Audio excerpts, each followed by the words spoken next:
So I didn't actually get to hold a sign today, but I did make listening a much more present part of my day. I listened to a coworker talk about her dreams and the life that she wants to have in her future, and that was pretty awesome.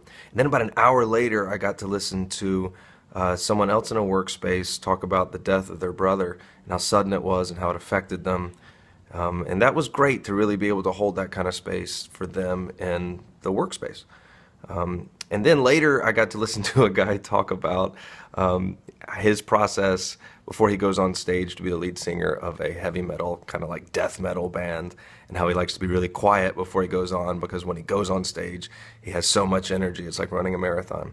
And it just really struck me just throughout the day that even if I'm not holding a sign, how really varied everybody's story is and how every opportunity we can take to be present for somebody and let them share their story is a unique experience for both of us and something very valuable.